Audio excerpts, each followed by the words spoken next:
We're totally booked. Rock and roll! Well, I think I'll leave you to your reading. Little Hand says it's time to rock and roll. Rock and roller! We are totally booked.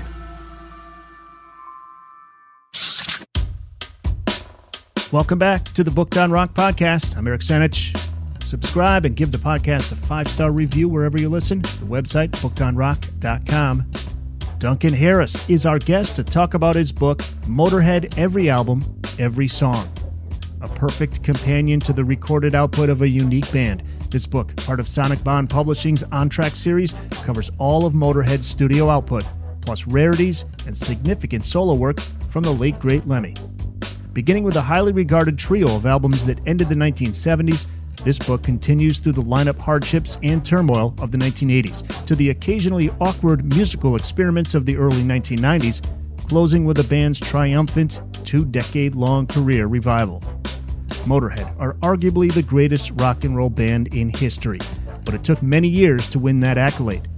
This is the story of the band that refused to die. They dealt with wayward producers, hostile record companies, a couple of false starts, and even the ignominy of being proclaimed the worst band in the world by the New Musical Express.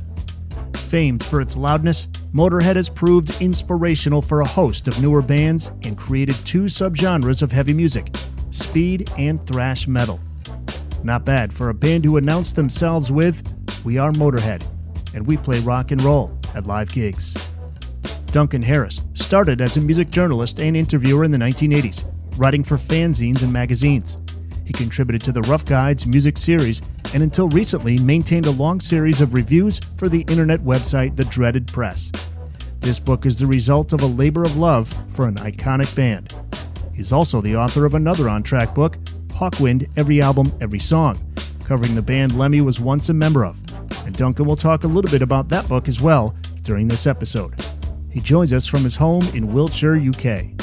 To hear a playlist of Motörhead and Hawkwind, head over to the show notes page. Hello, Duncan. Welcome to the podcast. Hello. Thank you very much for inviting me. Let's start with your love of Motörhead. When did that all begin? Well, I'm a very old man now, so I was very young when it started. I reckon 1983, 4. Yeah, about that time. You first hear him on the radio? Did a friend play a record for you? Actually, it was on a TV show, basically an anarchic comedy show on the BBC called The Young Ones, and they had Motörhead guesting, doing Ace of Spades, in the middle of a completely bizarre show. So yeah, it was like the band were in their living room in the show. So that's where I actually heard it first, and that would be 1984. What was your first impression of them when you saw them? To be honest, I thought they were brilliant, and I was just sitting there going, "Oh yeah, I like this." Well, I want to ask you a little later on about your other book on Hawkwind. This band fits in with the next question, which is how, when, and where does Motörhead form, and where does that band name come from? Hawkwind been going for several years, obviously, and Lemmy had joined them, and he'd been really, what's the word? He'd been a real shot in the arm to them, although they didn't know it at the time and were probably quite cross. But basically, he sang the lead vocal on Silver Machine, their greatest hit, if you want to put it that way. And he'd been the last person they asked out of all the band members who could sing. And they said, well, let's try Lemmy because we've got nobody else. Everybody else is making a mess of it. And apparently he got it in 1 or 2 takes. So he basically, from being the bass player at the back of the band, he was suddenly virtually the front man. As that went on, they had their issues with him on occasions, but he didn't know it, but he wrote his parting song for them called Motörhead, 1975. And it's a slang term, and it basically means speed, amphetamines, which is something that Lemmy had been using for quite some time, even before he was in Hawkwind. I think he just found it really useful to be able to turn himself off and then turn himself on again. So Motörhead, and as far as I'm aware, it's an American slang term, which you will find in the Blues Brothers film. Oh, really? Yeah. Okay. I have not seen the Blues Brothers movie incomplete in a while. I see it pop up every now and then, and I watch a scene or two, but I'm trying to recall when they say it. When do they say Motörhead? And they're sitting in the front of the car, and they're just about to belt off somewhere. Okay. A couple of scenes later, there's a Lemmy's fast food outlet, and I thought, well, that can't be a coincidence. Bearing in mind that Lemmy was a huge fan of rock and roll and all the stuff that's kind of in the Blues Brothers film. It's early in their career. It's pre-Ace of Spades, the album. You talk about his love of that era of music. He toured with Jimi Hendrix, or what was his Jimi Hendrix connection? He was Jimi Hendrix's roadie. That's right, yeah. In London. And he did an awful lot, actually. Although he's rather blasé about it. He basically said, what I did, I scored for Jimmy and got to see Jimmy play on stage every night. And that was kind of it. So he was very, he really doesn't talk about the work he did. It was all, oh yeah, I just scored for him. It was, but honestly, he was a roadie for Jimmy 1968, I think. Yeah, 1968. So that's before he obviously joins Hawkwind. Hawkwind forms in like late 60s? Well, depends who you talk to. Officially 1970, but there's a bit of a period before that where they're making demos as a band called Hawkwind Zoo, so it's a bit tricky. But Lemmy joined them in 1972, before the album Do Re Mi Fa Sol La Ti Do. He sang on Silver Machine at that point, virtually when he first joined. All right, and then 3 years later we get Motörhead. They form in London? Well, yeah. I mean, what happened was Lemmy'd written the odd song for each album that Hawkwind did following joining them. And then he'd been pissing them off, and they'd been pissing him off. And there was a mutual amount of grumpiness going on. And what basically happened was he apparently got busted at the border between the US and Canada in 1975, and he got away with it because they identified it as the wrong drugs. They thought they got him on something, and it turned out to be something else. According to the legal things at the time, they couldn't then bust him for what it actually was.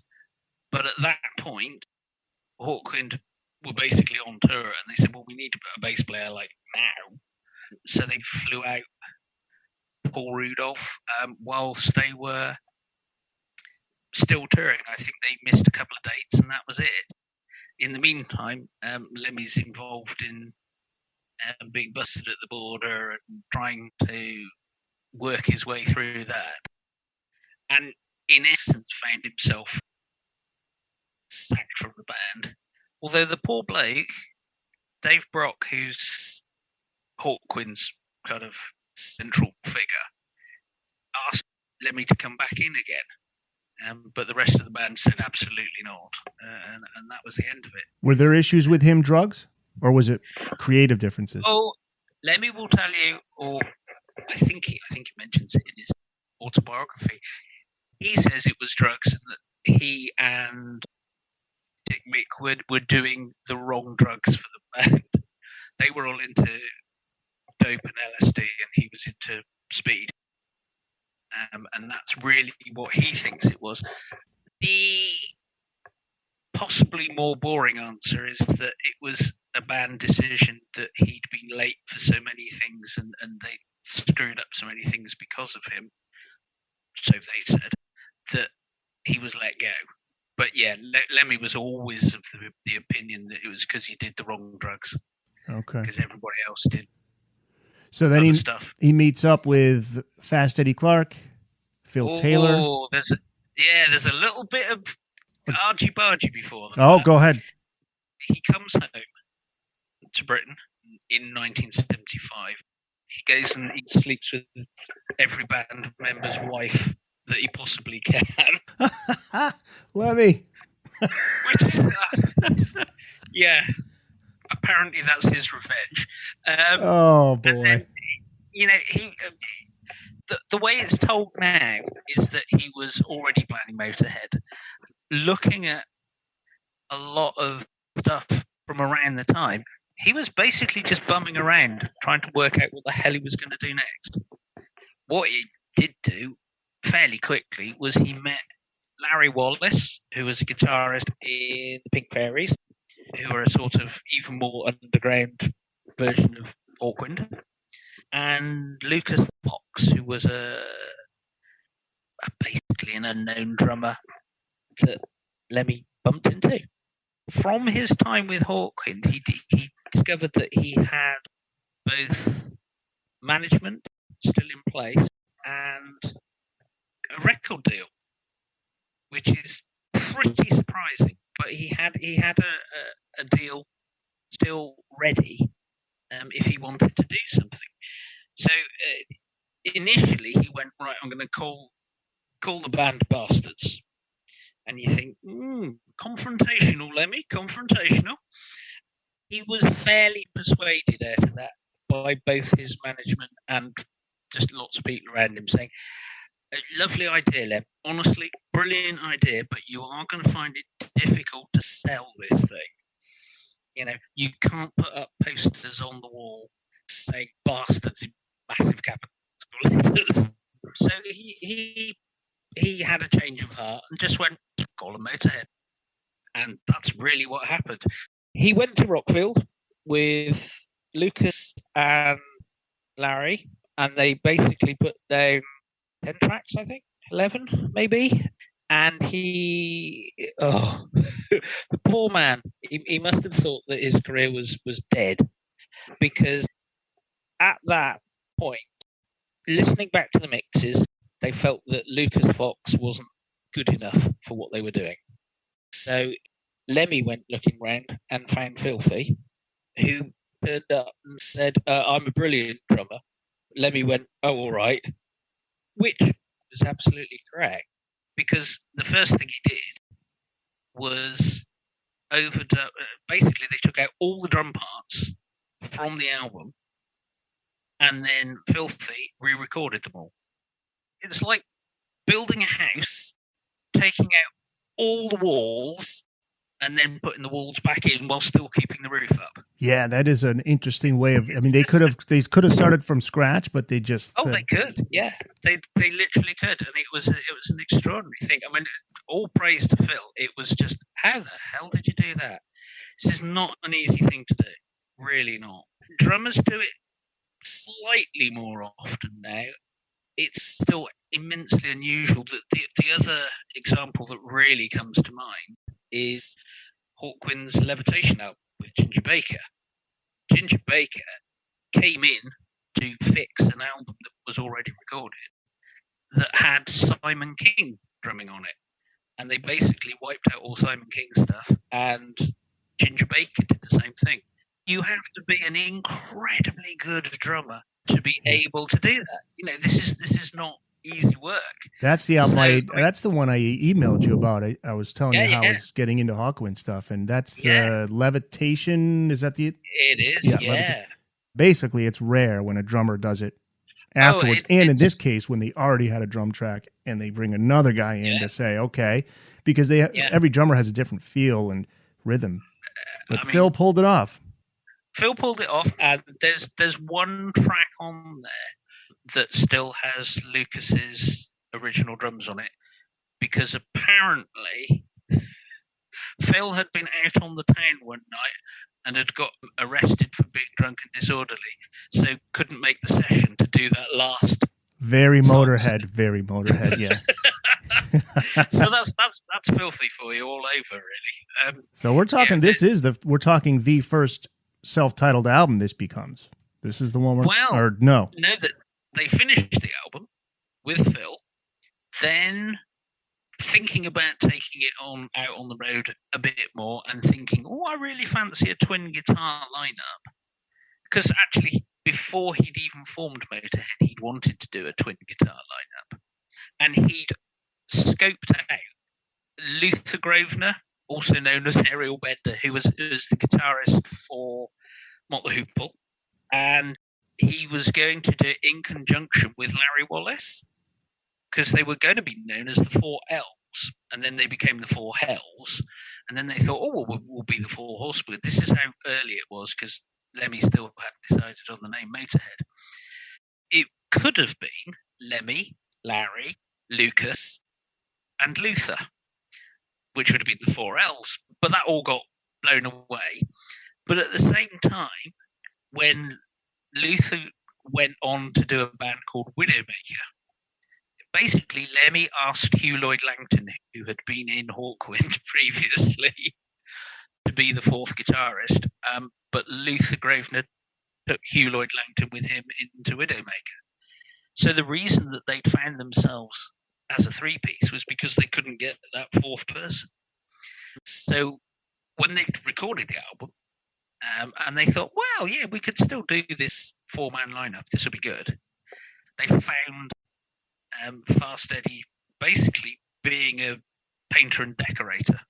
And he happened to be, I can't remember whether he was a friend of Filthy's or a friend of Lemmy's, but he was brought to the studio, and for some reason, and nobody's quite sure why, but Larry Wallace decided that he didn't want to be in a four-man lineup, or he didn't want to be with Eddie, or whatever it was. But I think Eddie turned up for the session, and Larry never turned up, and they never really heard from him again. The Booked on Rock podcast will return after this. The Booked on Rock podcast is on Facebook, Twitter, and Instagram. Find us on Facebook at facebook.com/bookedonrockpodcast, on Twitter at bookedonrock, and on Instagram at bookedonrockpodcast. Was Lemmy a fan of Thin Lizzy? Is that why he wanted to do the dual guitar thing? Because Thin Lizzy had been out since late 60s. Yes. The fact that Thin Lizzy had a singing bass player was certainly of interest to Lemmy. And the dual guitars. And the dual guitars. He was really set on it for quite some time. And it was only by mostly chance and people not turning up that the trio was what they ended up with. So they had this album in the can. They took it to United Artists, who said, this is appalling, this is terrible, this is horrible, we're not releasing it. And Lemmy sort of sits there and goes, what? They had a terrible, terrible time when they first started out. A lineup changes in the first few months, an album that was basically aborted. You know, it came out later.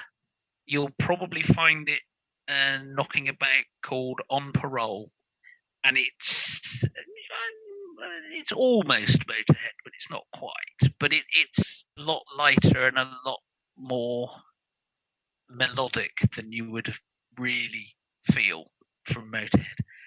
So he went through all that. The band went through all that. So the only thing they could do was gig. So they did endless gigs.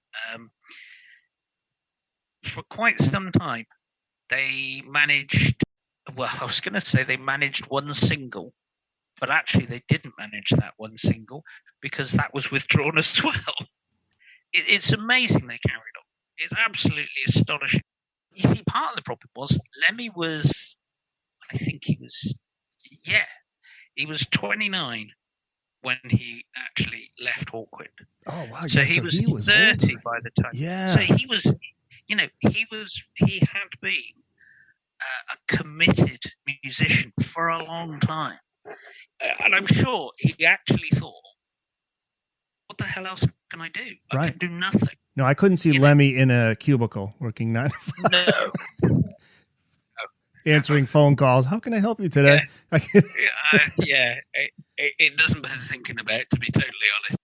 So that's what happened. I think, he had younger guys with him, but basically he was 30 in 1976.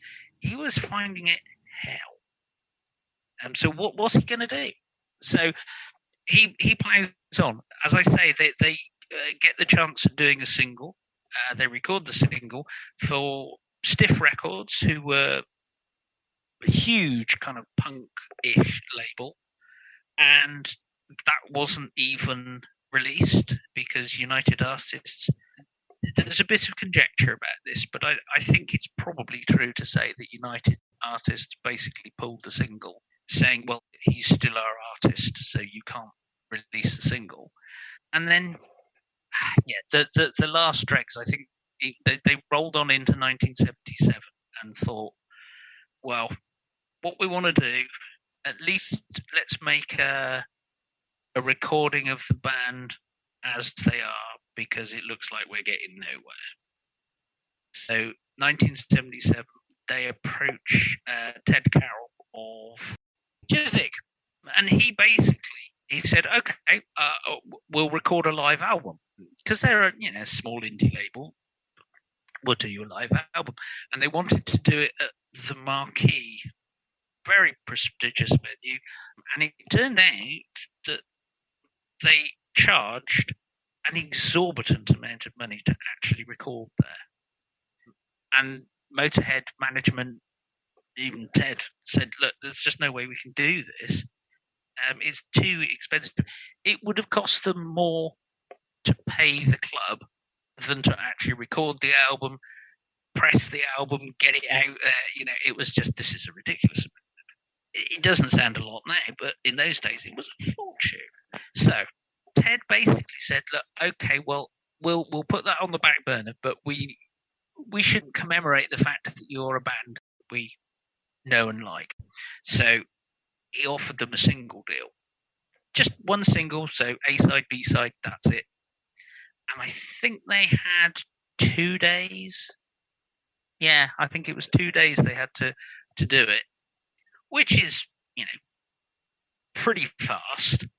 When he got there to actually pay the studio, they'd done 10 backing tracks, everything but the vocals. And they said, we just kept going. So what you've got is the bare bones of an album created in 2 days. Mostly because they'd basically been playing the songs for 2 years and they pretty much knew what they were doing. So they had a bit of an interesting talk with Ted Carroll saying, can we finish the album? Because we'd really like to, because this might actually work. Thank goodness he managed to find some extra money from somewhere and said, okay, I'll give you another couple of days in the studio. I mean, it really was that quick. They were really having to work every minute that was there. And so, they recorded, I think they recorded 13, 14 songs. And out of that came their debut album, Motörhead.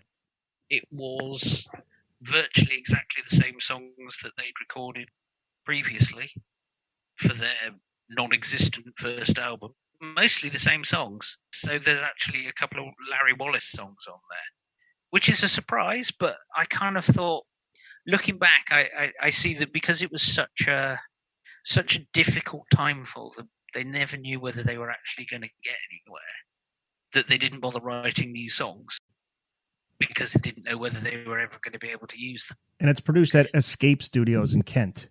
Is that first album? Okay, came out in August of 77, recorded in those 2 days, as you mentioned, April of 77. This would be the first of 22 studio albums by Motörhead, and they had 16 live albums. So let's take a ride through the legendary run of Lemmy and Motörhead, starting with that self-titled debut, August of 77. It's Lemmy on lead vocals and bass, Fast Eddie Clark on lead guitar, Phil Filthy Animal Taylor on drums. Overall, what's your opinion of the album? What's your personal pick? I think it's good for what it was at the time, which was done in a tremendous hurry. In terms of the playing, it's absolutely fine because, they're really seasoned veterans by this point. They've spent 2 years playing the same stuff. So they really know what they're doing. I just don't find it as in your face, as electric as it doesn't quite get that thing that we know as Motörhead until actually the next album, where we hit Overkill and everything just gels together. So yeah, that's kind of it. Favorite songs. It's a hard one because I've spent a lot of time trying to work out. One's a cover, right? Train Kept It Rolling. Oh yeah, absolutely. I mean, they were really, and this is why I wonder at the lack of songwriting. They're picking up old songs that they had from past band members. Filthy actually produces a song for them, Iron Horse. That comes partly from him, but certainly comes from a previous band that he was in. I think White Line Fever is probably the song I would pick from it, because I think it's probably I'm not entirely sure, but I think it's probably the first song that they write as a trio.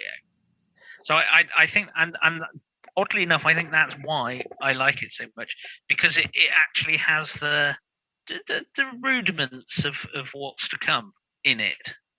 Yeah, it's a sort of halfway house for me. It's not quite there yet, but you can definitely see where they're trying to get to. Yeah, I don't think there's a question as to what it's about. It's a touring song. It's a touring song. Like, I think it's followed by Keep Us on the Road. Yeah, here you go. Another touring song. Right, it's right in your book. The white line they are referring to being the one in the middle of the road as they constantly travel around the country, playing every pit, dive, and toilet that was around in 1976. Yeah. You see, he was never a fan of Coke. He never really used Coke. He always, as far as I'm aware, used speed, because it was, he used to call it a utilitarian drug. It was the one that would get you going ready for the stage so that you could really put all your energy into it, or keep you going if you needed to keep going. He was never one to go for the rather more psychedelic end of things, or Coke he didn't like so much. Well, my pick is Born to Lose, Iron Horse. I can genuinely see that. I think they make a brilliant version of it on No Sleep Till Hammersmith. And actually, I think it's a really good song, and I think they do a beautiful job on it. That song was retired fairly early on. I mean, like early 1980s. They put it out on No Sleep Till Hammersmith. They've had a #1 album with it. They've gone, oh, that's brilliant, and we don't need to play it anymore. The Booked on Rock podcast will return after this. If you're a publisher or author of a book on rock and you want to be on the Booked on Rock podcast, contact us through our website, bookedonrock.com, or send an email to the Booked on Rock podcast @gmail.com. We get to Overkill next. March of 79, it's released. The song's Overkill, No Class. On this one, their cover of Louie Louie is on this? It wasn't originally. In 1978, they were offered another single deal. There was a point where Lemmy appeared to have joined British punk band The Damned. During 1978, he was playing bass with them, he was singing with them. They'd actually started recording songs together. So it was almost as if Motörhead had come to an end before this single deal came up from Bronze Records, who just wanted to check things out, because that debut album, the proper debut, the self-titled debut, had actually done really quite well, considering. I think it got to number 44 in the British charts. That's quite good. That at least gave them what they hoped was some impetus, because it could get them somewhere. And yet, suddenly, weirdly, things just sort of flatlined. So Lemmy was pottering about with The Damned. They were still playing gigs, but actually they needed to follow it up with something. And Bronze, bless them, came along and said, well, we'll give you a single deal, and that was Louie Louie. So that's a standalone single, came before the second album, not included on either the first or second. Nope. And the B-side was Tear You Down. And the reason that it led to an album deal was fairly simple. Bronze were actually really happy with the single. They didn't mind that it got to a relatively lowly place because it got Motörhead national exposure on a TV show called Top of the Pops, which is your average television chart show. And somehow they managed to blag their way on with a single at number 63. And Bronze said, well, this looks good. We can see that actually you've got a real following. And they said, yeah, okay, we'll have an album. They bring in Jimmy Miller, as you mentioned, from They do bring in Jimmy Miller, Rolling Stones fame. Well, exactly. I mean, this is not somebody who is in any way without a reputation. He's got a huge rep for the kind of somewhere in the ballpark music that Motörhead wanted to do. I could see it raw. Absolutely. He was there during that raw Stones era. He was there for Exile on Main Street. Exactly. Is, it's raw as you're going to get. Yep. It's beautiful, but it is definitely raw, and it worked. It obviously worked really well because Overkill is a fantastic album. Yeah, and you talk about in this chapter, you talk about the songwriting process of Motörhead, which is interesting. Specifically, Lemmy writing lyrics at the end. Can you talk about that? And he basically was one of those, don't judge a book by its cover, guys, because he was intelligent, had a remarkable vocabulary, as you write. Oh, absolutely. Well, this is a songwriting process that they more or less basically relied upon for the rest of their career. It's extraordinary. The only time either cover versions, that's just cover versions, or when Lemmy actually brought a song to the band that he'd written by himself, and that was very, very infrequent. Oftentimes it was because he'd been asked to write a specific song for a specific reason. Much, much later on, but he wrote a song called Black Leather Jacket, which Motörhead sort of did. It was just before 1960. Virtually every other track on every other Motörhead album is just from the trio of them. And the way they worked was fairly quick and reasonably simple. They would go into a rehearsal studio. They would make up tunes, write tunes, come in with what they had at the time, make up riffs. And, the extraordinary thing is that they would do all this in around 2 weeks. This is not a long thing where they're banging away at these tunes forever. They go into the rehearsal studio, they make up the tunes, they go in to a recording studio and record the tunes. And then, Lemmy would sometimes have kind of placeholder lyrics. There's an early version of a song from Bomber, I think, which was originally called Lemmy Goes to the Pub.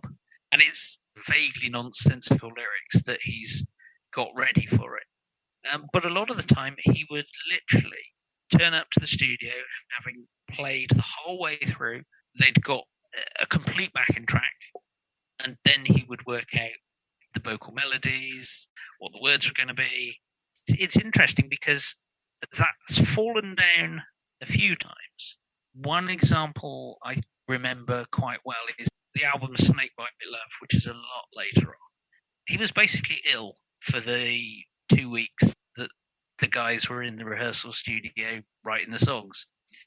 And he said at the time, they made some really weird decisions based on the fact that neither of them were singers. He had to force some words into certain places or come up with some slightly disconnected vocal melodies because he couldn't work it out. So occasionally that songwriting method would fall down. On the other hand, the next album, Bomber, it proves to be the most extraordinary way of doing something, in the sense that he gets to comment. Dead Men Tell No Tales. He's outright commenting on Jimmy Miller's heroin use whilst they're in the studio recording.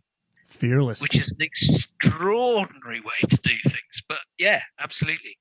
He was, in a lot of ways, he was genuinely fearless. He really, he wasn't going to lie down and not listen to people. He wasn't going to just let things go.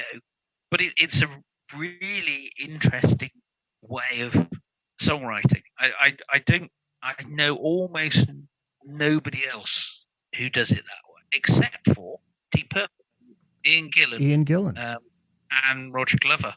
Certainly the albums from 1995 onwards, Deep Purple have found this system of recording the backing track.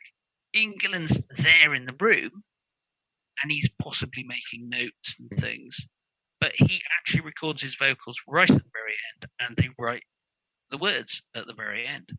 It's still a slightly odd way of songwriting, but on the other hand, it does lead to some brilliantly easy collaborations for Lemmy, because he can basically put words and sing to anything that he's given, and that comes up through the book as well. Getting back to Overkill, what's your personal favorite track before we move on to the next album? Oh, God, Overkill. It is like the Four Horsemen of the Apocalypse running towards you. It's that, basically, that is Filthy's song. He created a whole new genre of music in one fell swoop. It was extraordinary. I got to go with that, and maybe just right behind it, No Class. Love No Class. Yeah, absolutely fair. Providing it's Lemmy singing. Yeah, Wendy O. Williams doing it, not so good. When did Wendy O. Williams do her version? That would have been about 80. Was that her solo album? No, that wasn't. That was for the Plasmatics. Yeah, this was the collaboration that broke up Fast Eddie, Filthy, and Lemmy. Oh, really? Yeah, they collaborated 1982, and Lemmy thought, because the Girls' School single had gone down so well, he wanted to do another fun collaboration. And when they did the Girls' School one, each band covered the other's song. Well, Motörhead covered a Plasmatics tune, and Plasmatics covered No Class, and makes you roll your eyes a bit. Yeah, Plasmatics, 82 as part of the Stand By Your Man EP collaboration with Motörhead. Gotcha. So in 1979, they released 3 studio albums, Overkill, then Bomber in October of 79, and then the aforementioned On Parole, which you mentioned was recorded before the first 2 albums, but then it comes out in December of 79. Not one the band wanted to put out. Not happy that one came out. No. Well, their only answer was, well, we're a completely different band since that was made. Kind of ruined the they're in a groove here, and you're now throwing everybody off with this album that doesn't sound like us. Well, yeah, absolutely. I mean, if you go from Overkill to Bomber, it's a beautiful transition, because they basically do sound like 2 halves of the same double album. But yeah, you get to On Parole and you just think, well, what's that? That doesn't sound anything like them. It did surprisingly well, considering. And I think Lemmy was at least happy that actually Larry Wallace, the Arix guitarist, was getting some royalties from it. But it was a completely bizarre release. Yeah. How about Bomber, though? What do you think of Bomber? The title track was the single from that one. Yeah. It's a reasonable album. It's a strange one for me, because it's not Overkill Part 2, although there's some really brilliant stuff on it. There's just a couple of moments where I sort of wonder what it is that they're doing. I mean, specifically the one where they get Eddie to sing. He does a song called Step Down. It just sticks out as being completely different and unhelpful. And I genuinely think a lot of the songs that Motörhead had produced possibly wouldn't sound so good if Lemmy wasn't singing them. I love the line you have. There's a moment at the beginning of this song where it seems like a different band have accidentally been recorded. Yeah. And as you said, without Lemmy singing, it just sounds like a whole different band. Yeah, it really does. And, I it's just a bit of a dip. Bomber was a follow-up album that possibly just needed a little bit more tweaking. It's good, and parts of it are blistering. I mean, absolutely fabulous. But it's sort of almost avant-garde Motörhead album. Were they forced into the studio by the label? Because those days it was like, come on, let's go. You're on a roll. Let's go. They were. Basically, it was end of a tour, into the rehearsal studio to write songs, straight into recording them. So they had no time at all to really just see if everything was okay. But therein lies the problem with the sophomore jinx, where you get that first album, bands are perfecting those songs on the road. Second album, not the case. Well, or they have a batch of songs that they played a lot in the early days that they didn't include on the first album, like Van Halen 2 was like that, but... Yeah, no, the Motörhead did not work like that. They wrote the songs on demand for the album. Lemmy, not very long afterwards, in the 80s, said that he really didn't like to record anything more for an album than what they actually had. Yeah, I remember you put that in the book. Was because he really hated the fact that people could then just release stuff out of the blue. So the On Parole album is a good example, but there was an EP recorded at the time of that proper debut album that came out 2 years later, I think, 3 years later. So he really didn't like doing that. So there aren't any like unreleased box sets that we can look forward to then? There is there. No, what's there is there. The only thing that you can get are things like early mixes, or, as I say, in a couple of cases, like alternate lyrics. So Lemmy Goes to the Pub is the one that I remember. There are a couple of examples. For March or Die, it's slightly confusing because they wrote a piece for Hellraiser 3, the film, called Hell on Earth. But it was on-demand work. It was something, you've written this song Hellraiser. Well, that's great. We'll use that. Can you write us another one? And that was actually paid for by the film company, not by the record label. But in terms of stuff lying around, it's extremely rare, and everything that is available is out there already. Well, as we enter the 80s, we know Motörhead is riding a wave of popularity, and so did United Artists, as you mentioned. That's why they released On Parole. But the band kicks off the decade with Ace of Spades, released in November of 1980. Band's most commercially successful album, peaks at number 4 in the UK, goes gold there. It's also the band's debut U.S. release. I have to ask you about the title track. As you write, and it's accepted as the definitive Motörhead anthem. Can you talk about why the band chose it as a lead single and why it became a love-hate song for Lemmy? Well, yeah, I think the interesting thing is it was the record company that chose it. The band were convinced it was just another album track. I don't know why they couldn't hear that it had a really interesting hook. It had a really straight up genius kind of chorus. It really is perfect. Perfect metal song for the radio. Yeah, and even with, as Lemmy, I always thought it was amusing. He always calls it the tap dancing section. Yeah, which is that little bit that just goes, and you just think, okay, fair enough, Lem, but still, it's a brilliant song. And Lemmy becomes an MTV star, right? The video. I remember the video being played in the early 80s. Yeah, and it's so deserved it. There's no surprise that it eclipsed everything else around the time and since. It's just the most perfect kind of punk metal synthesis that I've heard ever. It has that kind of attitude of punk, but it has the musicianship that really defies gravity half the time. That's why I'm surprised Lemmy, he did appreciate it, but at the same time, he got frustrated with it.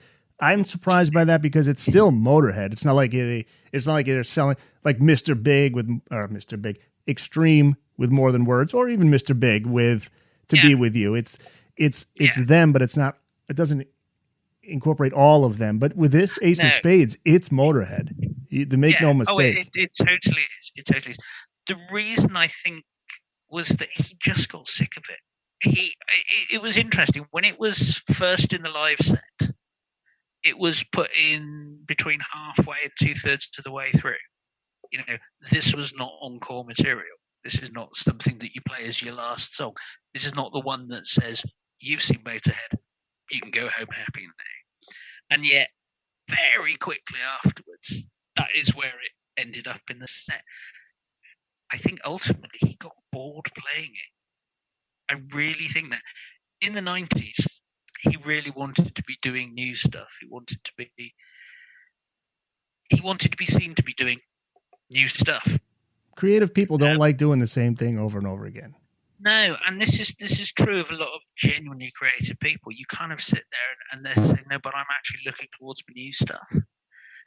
He never had the same feelings about Overkill, but I suspect that's because it didn't have the same impact, which is a bit of a surprise, but it is what it is. And it's not like he could have gone out there and switched it up, mixed it up, and done an acoustic version of Ace of Spades. You know, it's like, wow. you got to. But they did in the end. Did they really? Did in the end. They did an acoustic? God, yeah. They did an Oh, yeah. No, they've been planning an all-acoustic album. This is great. They just never got round to it. The irony is that it was put together for an advert for something. I can't remember whether it was a drink or a chocolate bar or whatever it was. And they do a full acoustic version of it. I'm in shock here. Yeah. How does it sound? If you get the special edition of The World Is Yours, the 2010 album, there's a DVD extra on it, and it's got the full acoustic Ace of Spades.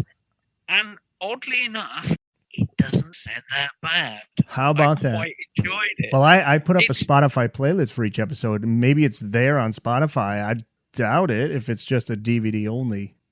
We'll find out. If nothing else, I'll put a link to it. There's got to be a YouTube. There's bound to be somewhere, yeah. And he really, one of the reasons that he fell back in love with the song was because he managed to do this rearrangement. He realised that actually there was something else he could do with it. So yeah, he came back again to loving it. And now that I think of it too, you got a song like I Ain't No Nice Guy, and that's acoustic. How about the Motörhead album art and that iconic early graphic design? Can you talk about the man behind the art? Joe Patagno? Joe Is Patagno, that the, yeah. No, I love him. I love him. It was such a shame that he fell out with the band at the end. I think the last 4 or 5 albums he had nothing to do with. And there were bits in between where he wasn't always asked to do it. But it's beautiful, beautiful stuff. And he puts some really... He puts jokes in. It's really it's very stylized, but it's really beautifully done. And one of the things I've always been quite interested in is that he really wasn't happy with the cover to Overkill. And I've always wondered why. And I finally read an interview with him where he said why he didn't like it. He wanted to do it as this massive 3D kind of thing, so that it really looked like it was just coming out towards you from the cover. And he said that he just didn't have enough time, and he just couldn't get it done in time. He's had a great effect on them, I think, partly because he's been forever associated with that. And I call it Snaggletooth because I think it's a hard one to go for, that iconic Motörhead kind of mascot logo, however you want to put it. And the umlaut became very metal. You know, I was going to mention this. This is absolutely brilliant. One of the things, and this is why I think Motörhead will last a very, very long time and are so well known. If you put Motörhead into your phone, it will automatically put the umlaut over the top of the O. Now that suggests to me that it has really entered the consciousness of the world. Yeah. You know, when I was making notes on my phone for the book, I would just write MOTO, and it would just put Motörhead, and it would put the umlauts in. Now, can't think of a single other band where they've got that much recognition. Whose idea was that? It was Lemmy's. Yeah. It was Lemmy's. And he said, I just liked the look of it. Because it's almost impossible to pronounce if you actually pronounce the umlaut. Motörhead or something. And it doesn't quite work. But he said graphically it worked, and that's enough for me. That's so cool, man. That's so cool. So yeah, well, Jägermeister, that's the one that has also the... Yeah. That doesn't surprise me. No. Motörhead's riding on the success of Ace of Spades. They follow with Iron Fist in 1982, another top 10 UK album. 1983 is Another Perfect Day, followed by 1984's No Remorse. You let off the Iron Fist chapter, writing, quote, as Lemmy noted in retrospect, the only way forward after the band's extraordinary success was down. The trouble starts with a change in the producer's chair in 1983. What happens to Motörhead during this period and on these next three albums? It's a long and convoluted tale, but let's break it down. 1982, Iron Fist. Eddie says, I can produce this for you. It's no problem. Keep it all in-house. We don't have to mess about. With the best will in the world, the production is a bit shoddy. It really doesn't do them any favours. It also, they've gone off the boil songwriting-wise. There's some fabulous stuff on there, but even the great stuff sounds quite tinny. So what happens then is that I think Lemmy's thinking, oh, well, is there another way we can salvage this situation? Let's do another collaboration. The thing with Girl School worked immensely well. So he went, okay, I love Wendy O. Williams. I love the Plasmatics. Let's see if we can get that together. Eddie was booked in to do the production for it. And basically that session made Eddie leave the band. That's where it all went terribly badly. So the album obviously didn't do as well as they'd hoped. They'd had Ace of Spades, fantastic studio album. They'd had a number one live album, No Sleep Till Hammersmith. Following it up is going to be impossible. Iron Fist basically gets to number 6 in the album charts because it's riding on the wave of Ace of Spades and No Sleep Till Hammersmith. So, as I say, Lemmy's kind of looking around thinking, maybe I need to do something else. This collaboration pops up. Eddie turns up to the studio, listens to what's going on and goes, I'm out of here. It's just, whatever it is that makes him feel bad, although he didn't quite leave the band at that point, it was not long afterwards. And the EP that resulted is disappointing to say the least. Stand By Your Man is, some people find it okay if they look at it as a comedy track. That is not the way you want to go with Motörhead. I don't want to hear you thinking that this is a comedy number. So that basically kills them. They did a cover of Stand By Your Man? Yeah. It's as bad as it sounds. And Wendy O. Williams, her voice is like nails on a chalkboard. It's screechy and, or if I can be polite, it's very punk influenced in the sense that people who couldn't necessarily play their instruments were quite happy to be in punk bands. Her instrument was the voice. I don't think she could play it very well. But if you find yourself a short snippet of the track from somewhere, you will basically understand how badly it went. So the Plasmatics manager sort of took over the production duties because Eddie had gone. They each managed to do a cover of one of the other's songs. So yeah, there's this dreadful version of No Class rolling around. whilst it says that it's Motörhead doing a cover of Master Plan by the Plasmatics, Eddie's obviously not on there. It's basically most of the Plasmatics with Filthy and Lemmy sort of there as well. And that's probably the best thing from the session, but it's not great. But once that had bitten the dust, because it sank without a trace, Eddie left. They started looking around for any guitarist that they could get their hands on. And Filthy had been a huge Thin Lizzy fan, and he was the one that put them in touch with Brian Robertson. That resulted in, and I have to say, I think it's a brilliant album, Another Perfect Day. It's much more melodic, but it's really so good. And he's part of the songwriting process, I see here. He's got some credits. Totally. And that was always Lemmy's way. He wasn't going to, get some guys on board and then just say, well, we'll present you with the songs and you just play over it. Yeah, not like a hired hand. You're in it. Yeah. Well, this is the thing. Brian seemed to think that he was a hired hand, that he was, I think his words were special guest star or something. So even when they started out, I'm going to call it a project now, he was under the impression that he was there for a short amount of time, that he was going to do his own thing, and that he was coming to Motörhead as a special guest star, as somebody that you could really point to and say, oh, he's brilliant from somewhere else.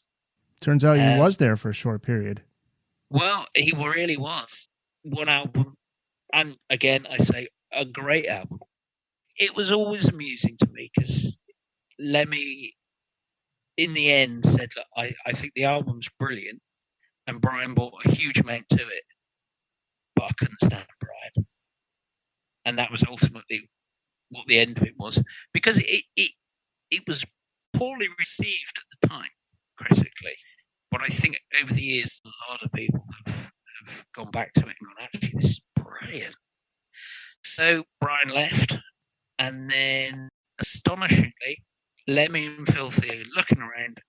They go back to a twin guitar lineup.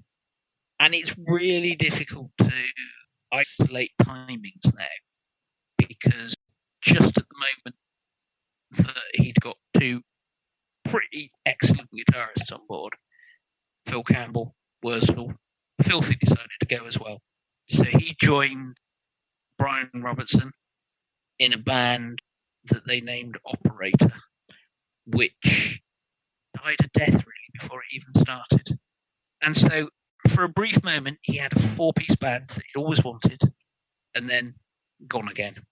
He picked up Pete Gill of Saxon, who picked it all up really, really quickly, did some absolutely stunning work, not only on No Remorse, but I think Orgasmatron. I love Orgasmatron, but I love it for all the wrong reasons, because it sounds nothing like Motörhead before or since. The Booked on Rock podcast will return after this.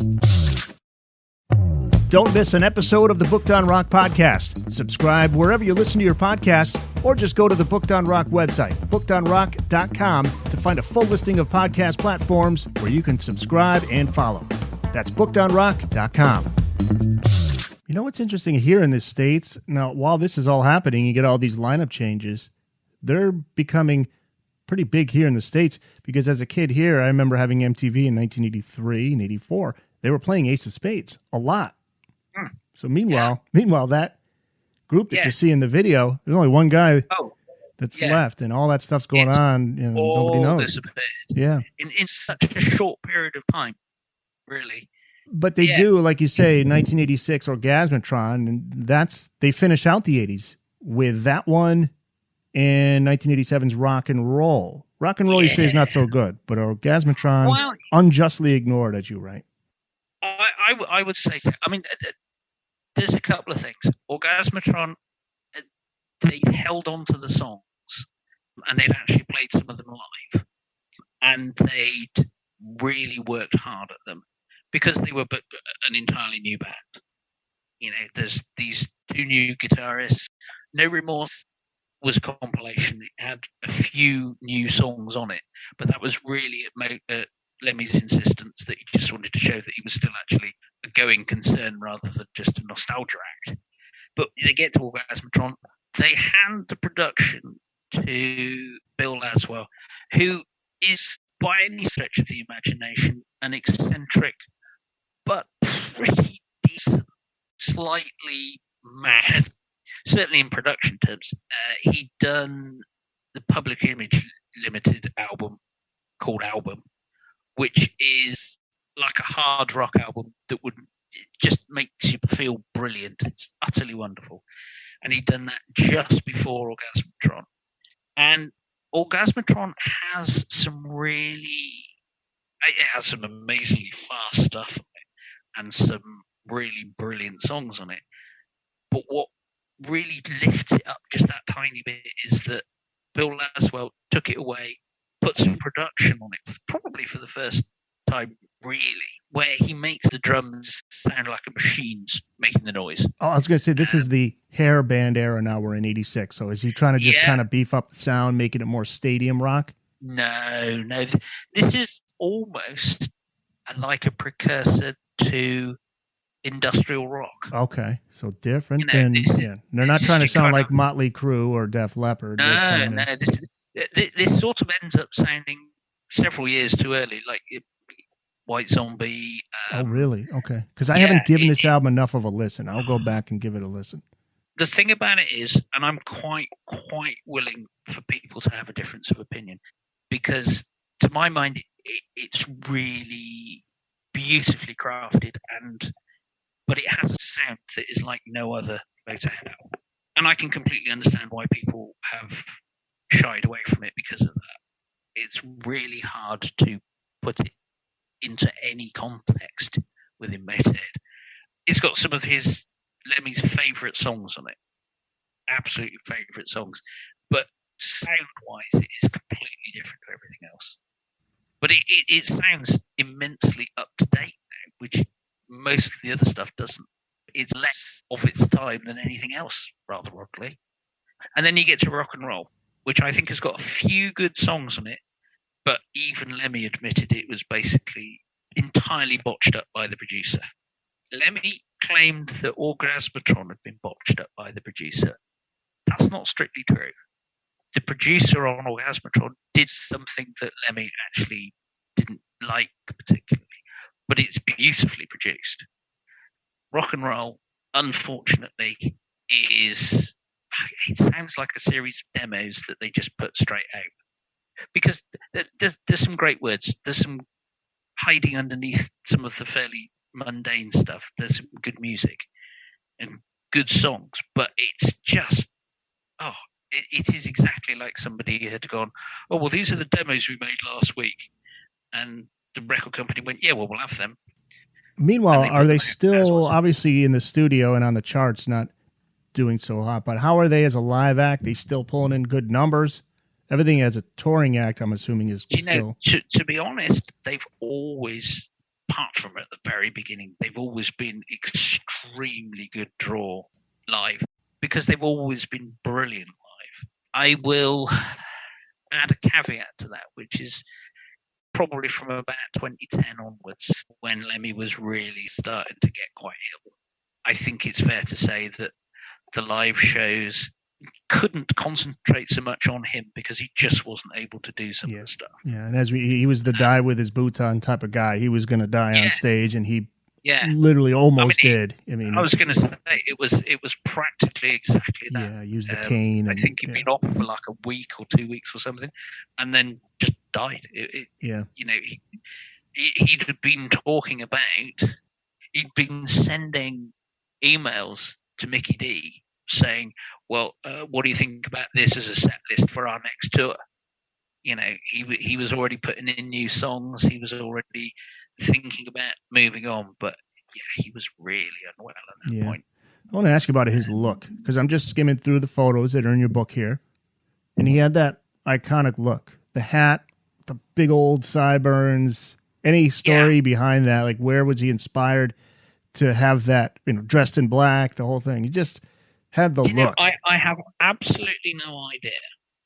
I do know that, well, he wrote basically a whole album for an artist called Sam Gopal in 1969. Sam, what's the name again? Gopal, Gopal. Okay. And he basically, he wrote all the songs, although he credited some to Group. But I kind of touch on, his feeling about spreading the songwriting royalties around, because actually he knew that was the most lucrative but also the most divisive part of any band. However, he wrote all of those songs. He looked on the back cover virtually exactly the same as he did in 2015. There was only one period where where he shaved his moustache and beard and stuff off, and it was terrifying. Overnight Sensation, that album cover, no hair on his face. Oh, I can find this here. Let's see. Whoa. Oh yeah, this is in your. Oh, you got this picture in your book, right? Yeah. Yeah. Whoa. How did I even just I skimmed over that? Look at Lemmy. His entire signature look gone. And that cover is a bit weird as well for one other reason, which is that Mickey D doesn't look like Mickey D. I keep looking at him thinking, are you sure that's the drummer? He looks about 12. Yeah. And the hair's completely different. It's just totally bizarre. Yeah. In terms of his look, by and large, he's been much the same throughout his very long career. The hats he didn't really have in Hawkwind. They probably came in for Motörhead, but not right at the beginning. But from that point on, Well, I always wondered what he thought of all the bands from his genre and his era, like the Motley Crue and trying to think of all those 80s bands. All of a sudden you see him with the short haircuts, the look, the different look. Maybe that was the furthest he was going to go with it. I'm not going to cut my hair, okay, but I'll shave. And here you go.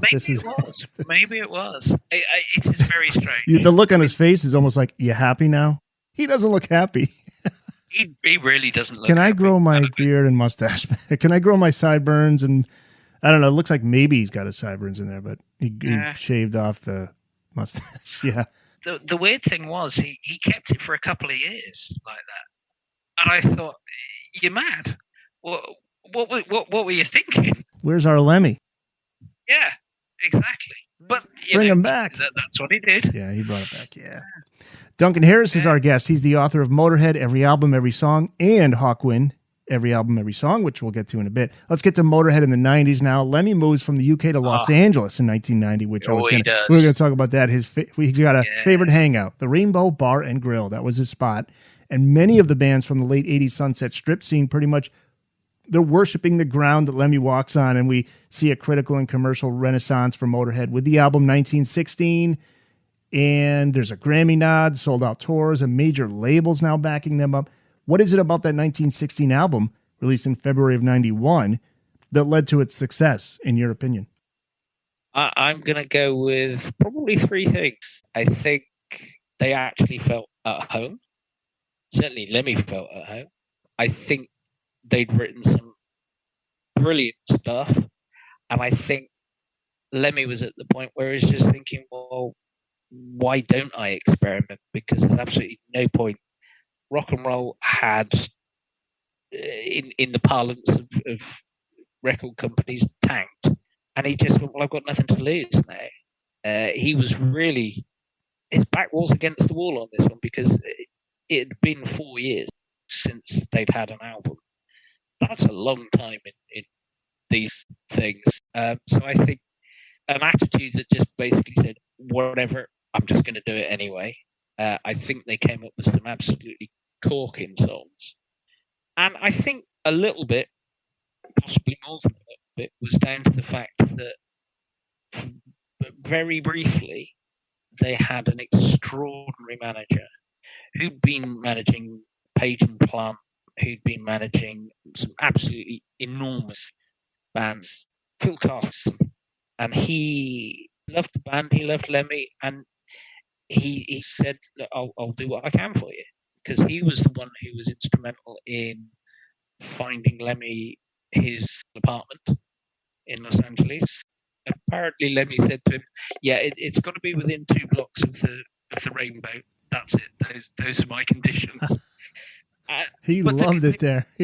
Everybody know. said, "You go in there, chances are he's hanging out at the bar playing." Yeah, He played the slot. absolutely. He played the slot He did. machine game there. Yeah, the whole time. And what always amazed me was, I mean, there's so many stories about him and things that he did. He was virtually always on that little machine, but he would always. It was like he was one of the easiest rock stars to actually meet in person because he was there. I mean, there's hundreds of thousands of pictures of random people coming in off the street and just getting their pictures taken with him. Just a super cool dude. Embraced his fame. Didn't have any problems with that at all. What was it like as a kid, by the way? Like teenage years? Well, from all that I've read, Was he a little troublemaker? I think a little bit of what we would like to call a tearaway. I mean, he didn't do the going to school thing very much. Mind you, I mean, he was... God, But he was smart, though. 19... He was a smart... Oh, God, yeah. Incredibly smart. He was a really bright man. But, you know, he was born in 1945, end of the war, Second World War. You know, this is not an easy time. So he basically was just going around.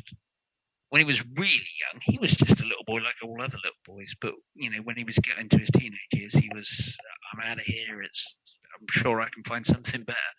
And he got the music bug and it never left him. He was born in Stoke-on-Trent, Staffordshire. Yeah. And he moved to somewhere in Wales very, very early on. And he did not have an easy upbringing. His dad left him, I think, when he was 1. He was really young. His mother had to bring him up, and he didn't fit. He didn't fit. And when he went, he took himself off to go and see if he could make his way in the world as a musician. Classic rock and roll story. Oh, absolutely. But it's something that you can't do so much now because there's so much more complications around it. You know, well, actually what he did was he hitchhiked to Liverpool and hung around the Cavern. So he saw the Beatles before they were, you know, the Beatles. Oh, really? Wow. That's cool. No, he was so in love with the kind of music of the time. He just went and tried to find the nearest place that he could to actually get involved in any way that he could. Was he one of those guys like a busking on the streets for money, or was he just looking for work wherever he could? He would always try and do kind of backstage stuff rather than, he didn't do the busking thing. Hawkwind's Dave Brock, he did the busking thing. Yeah. He did it a lot. Yeah, just playing. Just put the hat out there and drop the coins in there while I play, kind of thing. Yeah, some artists will do that. Yeah. Yeah, absolutely. But Lemmy was behind the scenes first, and then he was sort of roadieing and kind of trying to get into bands as a rhythm guitarist because he realised quite quickly that he wasn't lead guitar material. The only reason that he played bass was because Hawkwind needed a bass player. Previous to that, so on the Sam Gopal album, various other things that he'd been in, guitars. And he said he found himself in Hawkwind musically because bass was what he could do. Yeah, it's an interesting thing. You know, think about a space rock band, and there's Lemmy. It's interesting, you know, but it worked. Obviously, you know, that hit single. I mean, he's great on that. He's great. He is. And honestly, he said, you know, if they hadn't sacked him, he'd still be in Hawkwind. Oh yeah, wow. Which is a kind of double-edged sword because you do think, well, Hawkwind definitely lost something, regained something else, but lost something with his going. Well, things turned out okay for him. Things turned out just fine. Yeah, you know, You wouldn't have anything by Motörhead if he hadn't gone. Getting back to 1916, now you talk about an album cover. That's a cool album cover. Oh, that's a cool album cover. And now they are signed to, I mentioned, a major label. The Epic signs them, and that's a big deal too. So, and then this is around the time that Lemmy's writing songs for Ozzy Osbourne, along with others, Lita Ford, Girl School, but He writes for Ozzy. Yeah. And people may be surprised what he came up with, right? An uncharacteristic ballad. Mama, I'm Coming Home. Yeah, it's interesting the way that it happened, because Ozzy was obviously living in LA at the time as well. And he was just hanging around with Sharon Osbourne and things like that. There was I don't know whether it's a rumor or whether it almost happened, but Sharon was mentioned that she might be Motörhead's management at one point. I don't know what happened to that, but it obviously didn't happen. would he get along with Sharon? I don't know if he'd get along with Sharon so well. It would have been interesting. I think he probably picked right. Phil Carson was part of the group of people who worked with Sharon Osbourne, so I can see that there's a reasonable connection there. So he could have, whatever happened. The way Lemmy tells it, Sharon phoned him up one day and said, "I need you to write some lyrics for Ozzy. I'll give you this much money." Ozzy has a different tale. Lemmy, I think Sharon actually has a different tale as well. In essence, what they said was, Lemmy, we know you're a good lyricist. We know that Ozzy finds it hard to finish a lyric. He can start it, he can get something really good going, but he finds it really hard to finish at that time. You know, sometimes the muse leaves you and you have to put up with it. So he was asked to write some lyrics, which he basically did. According to Ozzy, he went round to Lemmy's, said, "Can you write me 6 sets of lyrics?" and gave Lemmy a book on something to do with one war or another. I really don't know which one. But apparently Ozzy turned up 3 hours later and Lemmy said, "Well, I've read the book. It's a bit crap. And here's 6 lyrics. And all the ones that appear on No More Tears are the ones that he wrote." Wow, man, Lemmy nails it. Now, I mean, it was just extraordinary. Yeah, no, Hellraiser's in there. Mama, I'm Coming Home. What are the other ones that he wrote? Desire. Can't remember the 4th one. I think there's 4 on there. I'll look up the track listing on that. But I want to ask you while I do that, what's the story behind Mama, I'm Coming Home? Now, that's something that Ozzy said to Sharon when he was on the road. Did he present that to Lemmy and say, "Here, can you just work off of that"? I think he basically had the title because I think it was something that actually really it had an emotional resonance with Ozzy, I'm sure. And I think he certainly presented that one as a title. And then Lemmy just went from there. Yeah. And the others, I think Lemmy just wrote them off the bat. I got them here. The titles down as well. Yeah, here we go. So we got I Don't Want to Change the World. Yep. Mama, I'm Coming Home. Desire. Hellraiser. Yeah. And I don't see any others credited to him. Is that? How many is that? That's 1, That's 2, 4. 3, 4. However, I can't remember the name of the album, but Ozzy did another 2 songs with Lemmy lyrics in 1995. Okay, so that's Whatever the following album Osmosis. was. That's the one. Let's see. Now, I just heard a version of Hellraiser where you hear both Ozzy and Lemmy's vocals, and then you have Ozzy doing all vocals on his No More Tears album, and then you have, I think, Lemmy doing all vocals on a recording for Motörhead. Yeah, absolutely. What was the one where they're both singing? Was that like a B-side? No, that was a bizarre thing that came out a couple of years ago, and only a couple of years ago. Somebody had combined the 2. Yeah, they mixed the 2 together, and at times Yeah. it sounds pretty cool. Yeah. I don't see Lemmy listed on the Osmosis. Oh, I'm sorry. Wait a minute. No, See You on the Other Side, which I love. There you go. I love that song. Ozzy, See You on the Other Side. Oh, cool. Yeah. Let's see. Is there another one here? I don't see any. I just see him on that one. That's a great song. I always thought of Randy Rhoads. I'm thinking Ozzy was thinking about his old buddy, Randy. Oh, quite possibly, yeah. I mean, that wouldn't surprise me at all. I think that's he seems to spend quite a lot of time thinking about him. The Booked on Rock podcast will return after this. Like the Booked on Rock podcast? Tell a friend and give us a 5-star review wherever you listen to your favorite podcasts. So the good times wouldn't last long, however. Darker times ahead, Lemmy finds himself in need of a drummer. What happens to Filthy around this time, early 90s? Well, 1916 had been a real positive for them. They'd done really well with it. I think you mentioned that they got nominated for a Grammy. The good times were on the way. And then for whatever reason, Phil just didn't have it. They were demoing stuff and putting together stuff in the rehearsal studio, and it just wasn't working. It's all really hard to get to the real meat of it, but the feeling was that Phil didn't have the chops anymore, that he wasn't able to drum, and that, he was slowing down, he was speeding up, he was just not really with them. Physical ailments, getting older, just not able to keep up, substances. My instinct is that it's probably alcohol and his slightly wild lifestyle, but I think age in that sense probably has a lot to do with it.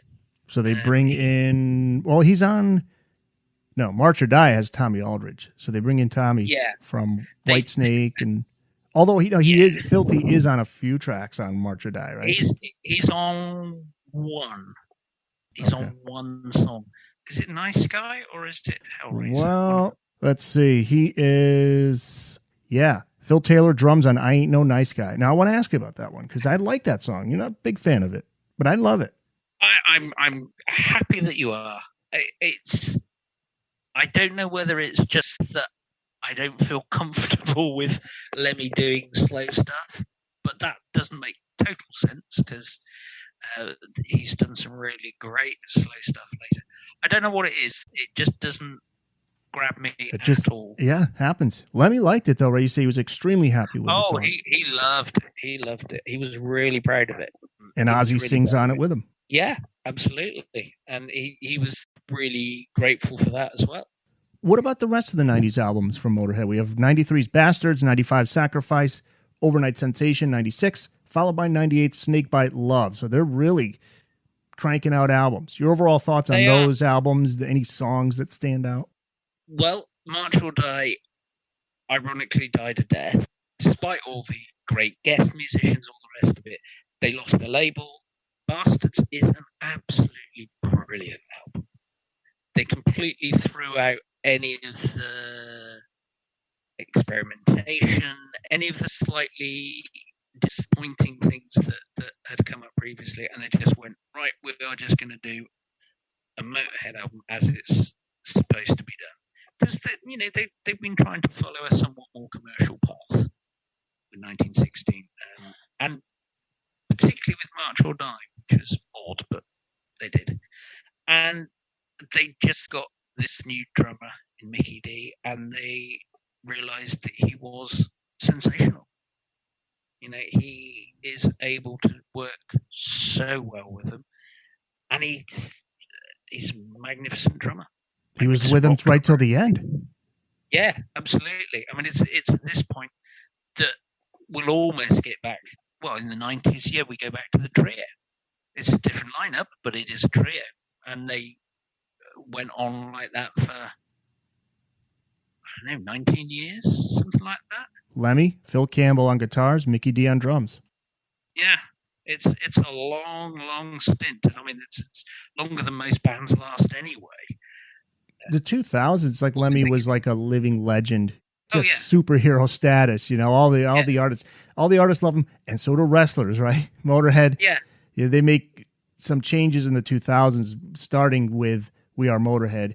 Bob Kulick of Kiss fame, ghost guitars for Kiss in the 70s, played on Paul Stanley's solo album.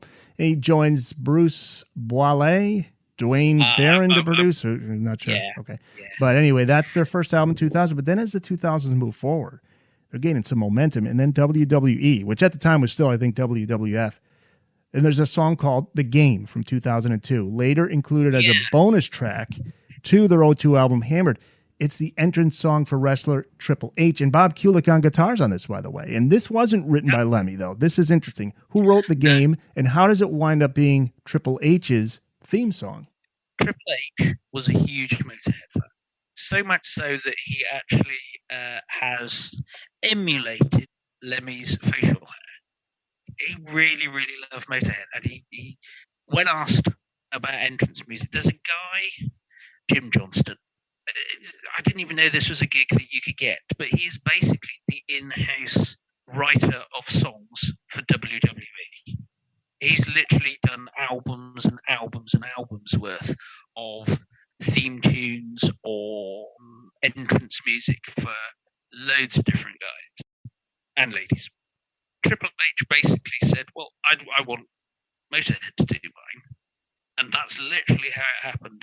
I think Triple H's management got in touch with Motörhead's management and said, would you do this? And actually, they love doing stuff like that. They really do. They had no problem with it at all. I think I mentioned it's almost the start of an alternative career for them. It introduced him to this huge audience that may never have known of him or heard of him. Yeah. It was perfect. Absolutely. I mean, at that time, WWF was huge. That was from the mid to late 90s through early 2000s. It was huge. So I remember that so well. And the song just kicks ass. I mean, Lemmy's voice. Oh, it does. It really it's just... And I would have assumed he wrote it. I mean, it certainly was something that I would think he could, although, it's different. I guess the pacing of the song is not very classic Motörhead-like, but I just think I could see him writing it. Oh, yeah, absolutely. I mean, you're right. It's a slower pace, but, he could have written something like that quite easily. But it's interesting. I mean, he's basically laughing and cackling throughout the whole thing, as far as I remember. Yeah, I love the laugh, the evil laugh. Boy, did Lemmy ever think about getting into acting? Because he would have had some cool roles here and there. They could have used him. He's been in a load of stuff. In horror films, I'm assuming. Actually was. He's done quite a bit for Chroma Entertainment, who are basically sort of Z movies rather than B movies. Yeah. But he's guested on things. There was a film called Hardware in 1990 where he actually gets to play Ace of Spades via the radio. It's a sort of horror sci-fi thing. He's in a film called Eat the Rich about it's sort of self-explanatory. Named after the song of Motörhead, right? Well, no, Wow. the song was named after the film. Oh, okay. Yeah, it was actually written specifically for the film because Lemmy was in it. And so there's actually a soundtrack album where there's I think 3 Motörhead tunes. One of them's Eat the Rich, and it also has probably the only known solo Wurzel song called Bess, I seem to remember. Okay. So yeah, he's been in a few things. It's mostly kind of cameos and stuff, or for Chroma it was much more about, I think for the later films he was a narrator, which is an odd thing. But he's been in a few, let's say, well, he's got an interesting voice. He does have a very interesting voice. Yeah. That's the thing. It's why I kind of think that Motörhead, amongst almost every other band, is one of a kind, because you can't replicate that voice. It's him once you hear him. And the other thing is, if you look at him, you would think maybe he's a surly, nasty dude, like, get away from me. Turns out just super nice guy, right? And he's charismatic. He did interviews really well. He was funny. Oh, yeah. It's interesting that he follows his heart when he's looking at stuff, how he dresses. But actually, deep down, he's a really nice guy. They kept going. I mean, he's Lemmy in his late 50s into his 60s. I mean, there's no stopping them. 5 studio albums in the first decade of the 2000s, right? We Are Motörhead, Hammered, Inferno, 2004. Hammered was 2002. Inferno, 2004. Kiss of Death, 2006. Motorizer, 2008. Actually, Motorizer hits the U.S. charts, number 82, and it's top 40 in the U.K. So Motörhead's on a roll. Highest charting U.S. album, by the way, for Motorizer, first to hit the Billboard 100 since 1916, in 92. He releases 3 more albums, or Motörhead does, before he passes away in 2015. The last album was released just 4 months before he passed, he passed December 28th of 2015. So that last album was Bad Magic. How do you feel about that last album? The last 3 albums are fantastic. I mean, World Is Yours, little bit of coasting. I think Aftershock is tremendous, mostly because I've never seen them so prolific. There's like 15 songs on that album, and normally they're 10. So they'd obviously had a bit of energy somewhere. But even when I heard Bad Magic, I thought this is going to be the Swan Song album, mostly because of his voice. There was a definite change between Aftershock and Bad Magic. In my head, I just said, yeah, he sounds old. Really well done.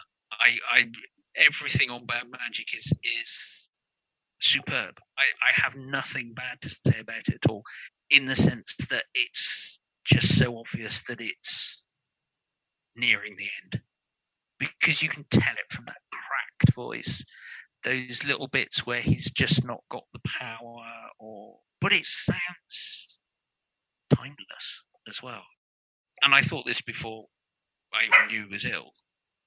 And I just genuinely sat there and thought, this is the sound of a man who's basically writing his epitaph in one last album. And he was a big smoker. He admitted to that. So that was really that was the downfall. Yeah. Was it lung cancer that he died of, or was it? It was related to that, right? He had a lung infection, and then it was so complicated. They have a lot of the listing here: prostate cancer, cardiac arrhythmia, and congestive heart failure. Yeah, I mean he lived life the way he wanted to live it. I'm sure he had doctors telling him you got to stop, because I think as early as 2000. He had a lung infection, exhaustion. I mean, doctors were probably saying, you got to slow down. He wasn't going to slow down. Not Lemmy. He wasn't. I mean, there's that famous tale where he apparently went to a doctor and said, well, I've heard Keith Richards has had his blood changed. Do you think that'd be a good thing for me? And the doctor looks at his blood work, takes one look at him, asks him about his lifestyle, and then says, if I put clean new blood in you, you'll die, because your body would not be able to cope. I don't know whether it's apocryphal or not, but it's a great story. Because he basically said, at that point, I thought, hell, this is my life. It's a bit late to start changing things now. He did change, though. He stopped drinking Jack Daniels and settled for vodka and orange, apparently, for about the last 5-6 years of his life. But then, he was diabetic. He had all sorts of things. It's often the case. There's every now and then you'll get those who lived a rough life and then they clean themselves up. But a lot of times, like last week, I was interviewing with Peter Gallagher, who wrote the book on Warren Zevon for Sonicbond. And Warren Zevon, when he was on David Letterman, year before he died, he's just like, I knew I lived the life that I lived, a lot of drinking, smoking. And actually, he was surprised. He's like, I thought it should have been gone. I lived the life of Jim Morrison, but I made it for 30 more years than he did. So it's kind of, they're surprised that they made it that long. And Keith Richards just an anomaly. But I think, with Lemmy, there's a story of Jackie Gleason when he went to the doctors and they said, you got to stop smoking the cigars. You got to stop eating all that food. You got to start drinking. And he's like, no, not going to do that. I'll go when I go, because I'm not going to live I'd be miserable. So I can't imagine Lemmy all of a sudden getting on the treadmill. Oh, God. I mean, like Mick Jagger does that, I think. Mick Jagger takes care of himself. He's got to, but most of these guys. He really does. But they're not going to do that. No, and he'd done it for so long that it was just part of him. He couldn't give it up altogether. He made it to 70. I mean, 70s for a guy who lived the rock and roll lifestyle, man. He was like, at one point, I remember thinking, this dude's not going to go. He's just going to live forever. He's going to outlive all of us. A lot of people, I thought the same thing. And it's always slightly ironic to me that David Bowie was only 69 when he died. Right. I mean, Lemmy was older than Bowie. I mean, how is that even possible? Yep, lived longer than Tom Petty, lived longer than Eddie Van Halen. He could go on and on. Yeah. But maybe part of the reason why he lived so long, too, is like he had no regrets, and he wasn't looking back and saying, I wish I'd done that. I think he was at peace with himself. He loved his life. Oh, yeah. That probably helped him too, because he was happy with his life. He did what he wanted to do. I love when they did that. They did a tour of his home, and he had all the, the swats. What's the memorabilia? He had all the crazy Oh. memorabilia in his house. Well, yeah, a lot of stuff that slightly confrontational for some people. Yes, controversial, confrontational. Yeah. But it was Lemmy, and so you just say, let it go. Well, and that's the thing. He kind of came back with, some people collect stamps. He wasn't using this stuff. He wasn't saying that it was actually a good thing. He just said he liked it aesthetically in an artistic way. And you think, okay, well, I can kind of get that. Some of it's a bit surprising, but I can kind of get that. But he was in no way associated with that kind of mindset, that kind of. I think we probably worked out he was an anarchist politically. Right. He was quite willing to work with other people towards a goal. He was quite willing to do. He was a really. Ultimately, he was a really kind, gentle guy. Yeah, I know. Did he ever talk about that, the Nazi paraphernalia? I mean, did he ever respond to anybody who had an issue with it? One person called him on it, and he said, "Well, if my black girlfriend doesn't care about it, then why should you?" And ultimately, it was genuinely, he found it artistically interesting, partly because he also recognised that it had that controversial part to it, and he really didn't worry about confronting people. He really didn't. Got it off his chest, moved on.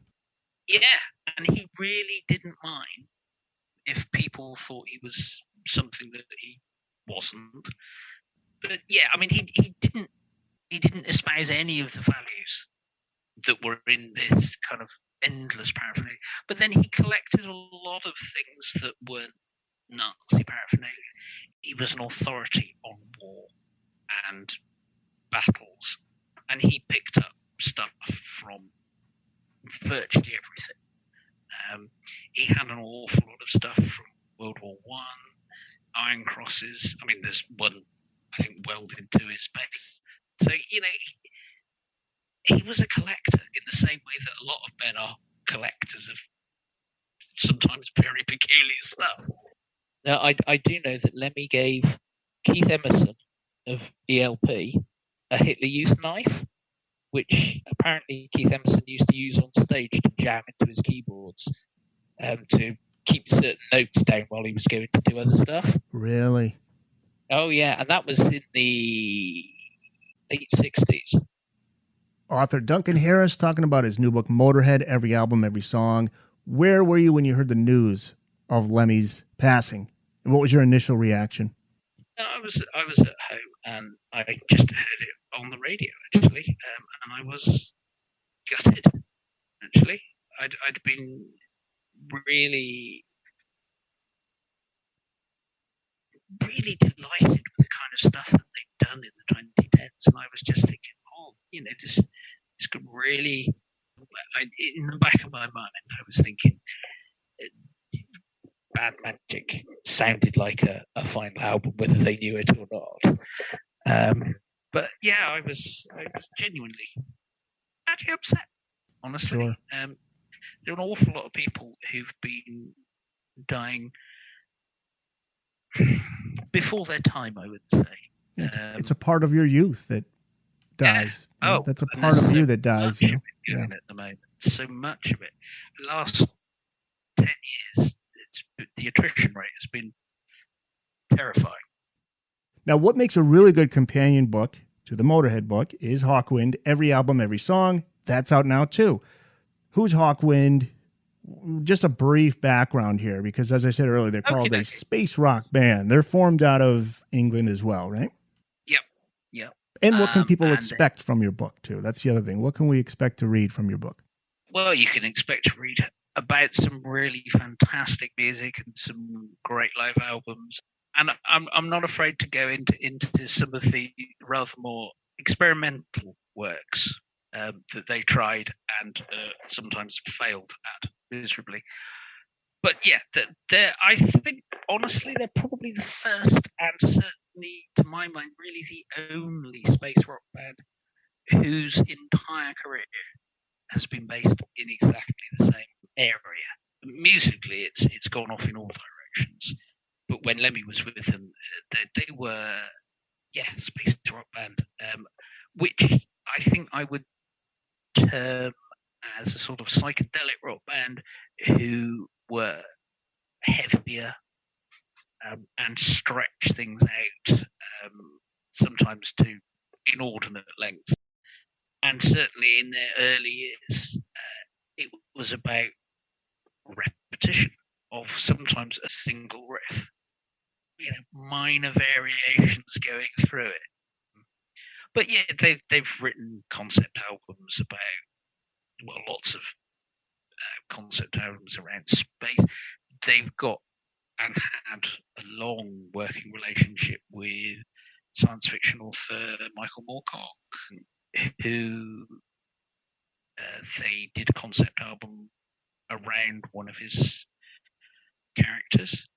So there's an Elric concept album called The Chronicle of the Black Sword. There's, they have a long, involved, reasonably complicated history. They've certainly got more lineup changes than Motörhead. Oh, I was going to say, yeah. It'll make your head spin. It's not worth trying to fathom it out. No, you go through that in the book, but yeah, there's one guy though. There's one guy who's been there since day one. Not only has he been there since day one, but I think what's most remarkable, Dave Brock, nobody has ever accused him of being a virtuoso guitarist. I think, he has a brilliant facility with interesting riffs.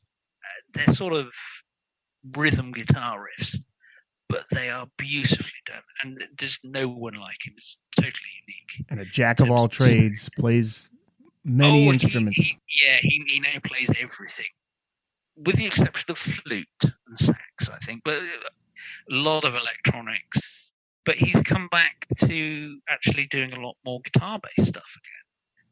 I mean, this is a career of a band over 40 plus years, so they've actually had big dips, and they've gone through phases of all guitars, and then they've gone through phases of electronica.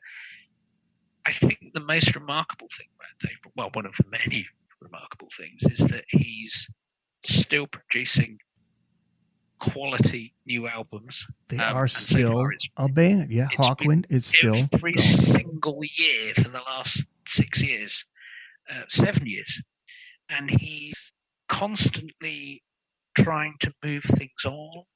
They did a concept album not that many years ago called The Machine Stops, based on an E.M. Forster science fiction short story.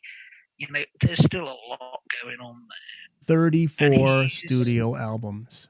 And he's 81 now. He is to my mind, and I have yet to be shown otherwise, he is the oldest working rock star who still produces new material and tours. That's amazing. And that's it for me. And we talk about Lemmy being in the band, but we also have another interesting guy that was in there, Ginger Baker of Cream. He was in the band for a couple of years there, and he's on that album, Levitation. Oh, he is. Which is so cool. Such a cool album. It's so beautiful. So beautiful. Yeah, and then I guess interesting. The first digital album recorded digitally, as opposed to all your analog tapes and stuff. This was the first computer recorded album, and stands the test of time so beautifully. 1980 it came out. Yeah. And then I guess the best known song, Silver Machine, 1972. But there's a lot more to discover there. But that was number 3 in the UK, and Lemmy's on there. So yeah, there's a lot to cover in your book, and you cover it all. 34 studio albums, 12 live albums, still going. Yeah. So yeah, my eyes exploded when I tried to go through all of the band members. I mean, it's like on Wikipedia they have like the color bars so you can try to follow along. It's like, wow, look at this. Guys have come and gone and come back again. Yeah. Oh yeah. You'll need a bigger screen. Is there a number? Do you know of a specific number of members in the band? What's it? Probably, I don't. Is the honest answer. But I wouldn't be surprised if it was 60 plus. I was going to go with 50, but you're going higher. Yeah. I mean, the thing is, they've just toured with a new bass player and a new keyboard player. So that's another 2 to add to the list. Well, hats off to Dave Brock, aka the Captain. He is the guy. He's been keeping it going for all these years. Oh, definitely. And honestly, there's some fantastic stuff to discover there. Fantastic. Any suggestions on albums? Like, where should people start? There's a lot of best ofs. I suppose that might be a good place to start, right? Yeah. What you'll find with most of their albums is that a whole album will sound like an album, if you know what I mean, and where it has a sort of continuity throughout it. I think, oddly enough, most of the time I'd suggest live albums.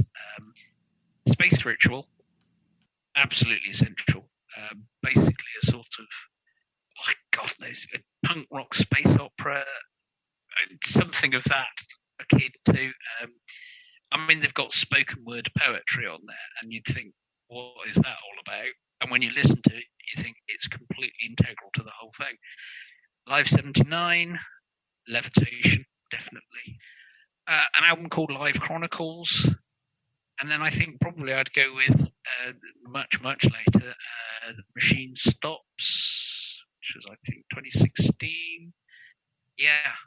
Even actually the last one, Somnia, that's actually a really, really good album to see if you can get your head around. There's a great album called Electric TP from 92. There's just so many.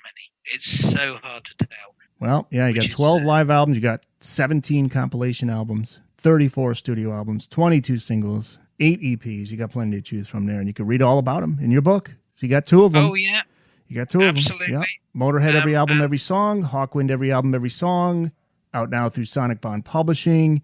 It's available through burningshed.com if you're in the UK. That's always the best place to get it. You can pick up a copy here in the US, the usual places, Amazon. Any websites, social media pages you want to let people know about, Duncan? No, I'm good with what you said, actually.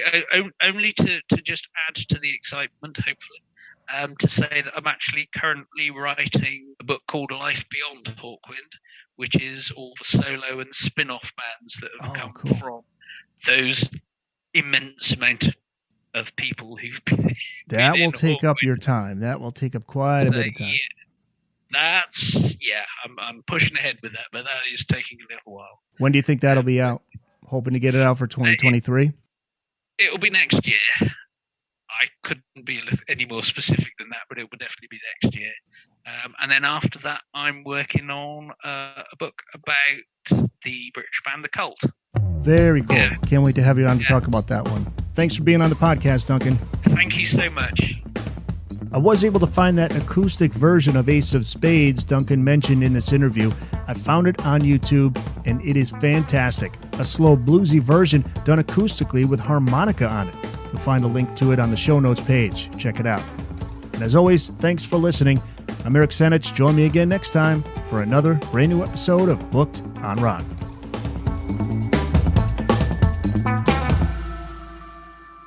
That's it.